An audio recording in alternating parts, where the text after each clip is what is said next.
Pracujem ako analytik so špecializáciou na prežitie na ulici a správanie v extrémnych situáciách. Mojím cieľom je získať praktické poznatky zo záznamov z policajných kamier, aby som pomohol ľuďom rozpoznať hrozby a robiť vhodné rozhodnutia. V tomto videu skúmam typické signály zachytené kamerou a vysvetľujem ich význam z forenzno-behaviorálneho hľadiska. Môj prístup je založený na overených metódach sledovania, forenzných údajoch a skúsenostiach operátorov v teréne. Používam prísny analytický štýl bez toho, aby som sa snažil liečiť alebo upokojovať. Zameriavam sa na to, ako živá osoba reaguje v konflikte a ako tieto reakcie zachytáva kamera. Pochopenie týchto signálov zvyšuje vaše šance na prežitie stretnutí na ulici a vyhnutie sa nebezpečným chybám. Policajná kamera zachytáva každý vizuálny a motorický prvok v reálnom čase. Záznam zachytáva tvár, oči, výrazy tváre a dokonca aj pohyby tela. Tento materiál poskytuje jedinečnú príležitosť študovať správanie bez toho, aby bol pozorovateľ zaujatý. Záznamy sa ukladajú v pôvodnej podobe bez úprav, čo umožňuje následnú analýzu. Pre prežitie na ulici to znamená, že ktokoľvek môže študovať typické reakcie pozorovaním toho, ako príslušníci orgánov činných v trestnom konaní interagujú s cieľmi útoku. Analýzou týchto detailov je možné vytvoriť prediktívny model správania potenciálneho agresora a vyvinúť protiopatrenia. Metóda analýzy začína stanovením východiskovej hodnoty správania. Hľadám neutrálne správanie, pokojný pohľad, pravidelné žmurkanie a absenciu napätia vo svaloch okolo očí. V tomto stave človek pociťuje minimálny stres. Akákoľvek odchýlka od tejto východiskovej hodnoty naznačuje zmenu vnútorného stavu. Presné zaznamenanie času odchýlky umožňuje porovnanie s vonkajšími stimulmi zaznamenanými kamerou. To pomáha pochopiť, ktoré udalosti spúšťajú reakciu a ktoré signály môžu predznamenávať eskaláciu konfliktu. Rozšírené zreničky sa objavujú, keď človek zažíva vysokú úroveň vzrušenia. Zreničky sa rozširujú a prepúšťajú viac svetla. Tento mechanizmus sa aktivuje v reakcii na emocionálne vzrušenie, strach alebo intenzívny záujem. Na videu sa rozšírené zreničky javia ako svetlé škvrny v dúhovke. Ich výskyt sa často zhoduje s okamihom, keď cieľ útoku vyhodnotí situáciu ako potenciálne nebezpečnú. V takýchto prípadoch je človek pripravený konať rýchlo a jeho vizuálny systém sa snaží zhromaždiť čo najviac informácií. Zúžené zreničky naznačujú sústredenie a hodnotenie hrozby. Keď sa zreničky zúžia, dúhovka sa stiahne, čím sa znižuje množstvo vstupujúceho svetla. To zväčšuje hĺbku ostrosti a pomáha zachytiť detaily pri zvýšenom strese.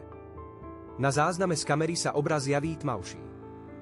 K zúženiu dochádza, keď sa osoba zameria na konkrétny objekt, zvyčajne pri príprave na úder alebo pri snahe vyhnúť sa zásahu. Tento signál naznačuje prechod z všeobecnej bdelosti do cielenej akcie. Svaly okolo očí poskytujú rýchly ukazovateľ sebavedomia. Uvoľnené svaly naznačujú nedostatok vnútorného napätia. Tvár pôsobí otvorene a pokožka okolo očí je hladko rozložená. Keď sa človek cíti ohrozený, svaly sa okamžite napnú. To sa prejavuje ako malé vrásky na čele, stiahnuté viečka a viditeľná tiaž v oblasti očí. Na videu sú tieto zmeny viditeľné ako ostrá, tenká linka medzi obočím. Tí, ktorí dokážu rýchlo prečítať tieto detaily, dokážu predvídať, kedy je cieľ útoku pripravený na agresívnu reakciu. Prižmúrenie očí často sprevádza emocionálny stres. Zorný uhol sa zužuje a svaly okolo očí sa stiahnu. Je to reakcia na nepohodlie, strach alebo hnev.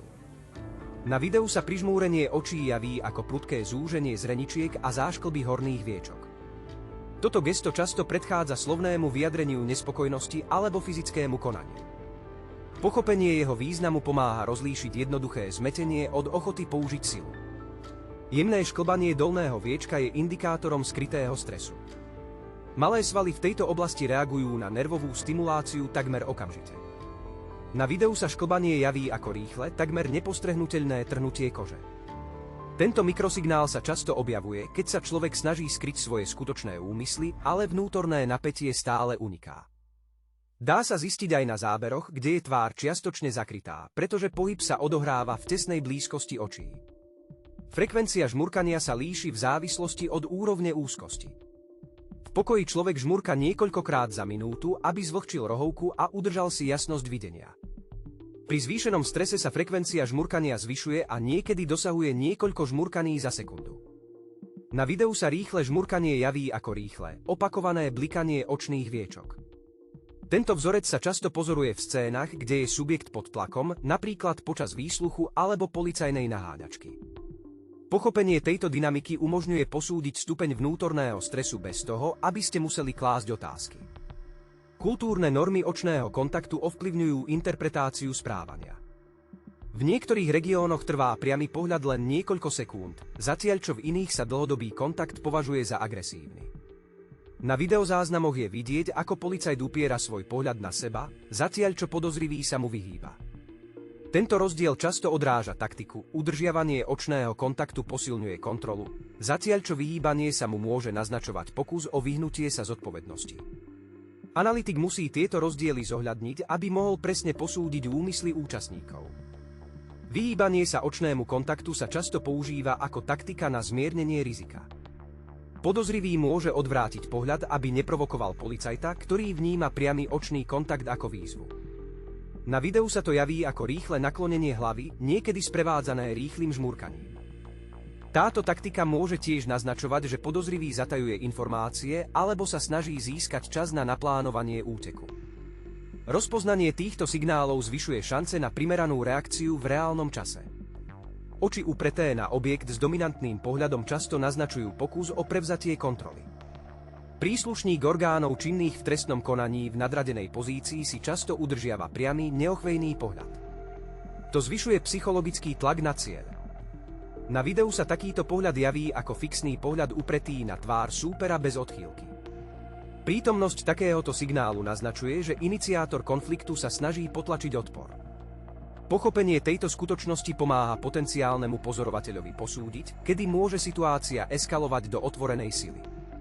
Pohľad sa pri odpovedaní na otázky posúva do strany, čo je často nesprávne interpretované.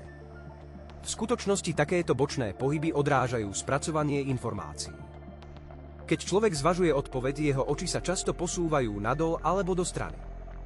Na videu sa to javí ako krátky odvrátený pohľad, po ktorom nasleduje návrat k hovoriacemu. Tento signál nenaznačuje klamstvo, ale skôr kognitívnu záťaž. Rozlišovanie myšlienkových procesov od pokusov o klamstvo pomáha vyhnúť sa chybným záverom v kritických momentoch. Zložité mikrogestá, ako napríklad priloženie prsta k oku, môžu vyjadrovať viacero významov.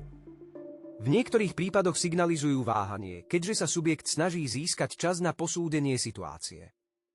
Na videu sa to javí ako ľahký dotyk ukazováka na hornom viečku.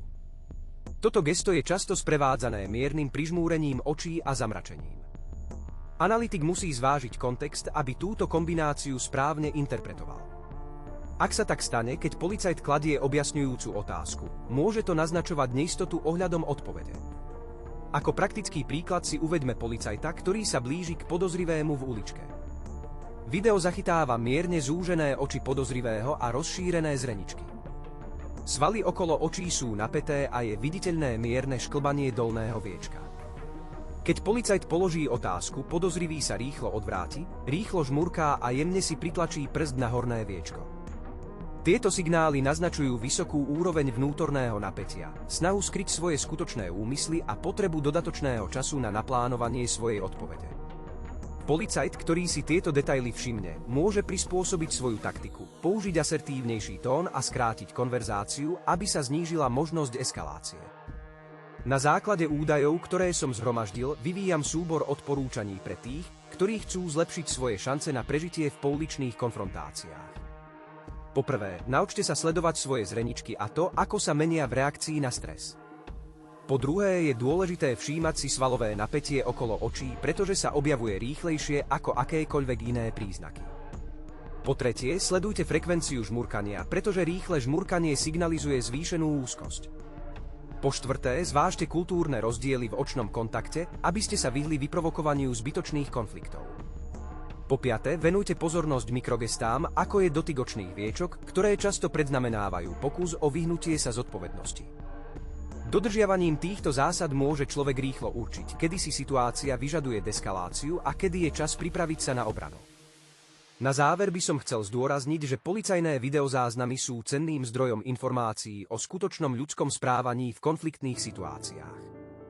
Analýzou vizuálnych podnetov, mikrogestúr a dynamiky žmurkania je možné vytvoriť spoľahlivý prediktívny model. Takýto model nielen zlepšuje policajnú prax, ale tiež vybavuje priemerného občana vedomosťami potrebnými pre prežitie na ulici.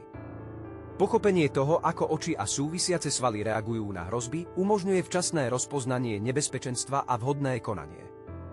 Tieto vedomosti premieňajú pozorovateľa na aktívneho účastníka, schopného monitorovať svoju vlastnú bezpečnosť v akomkoľvek mestskom prostredí.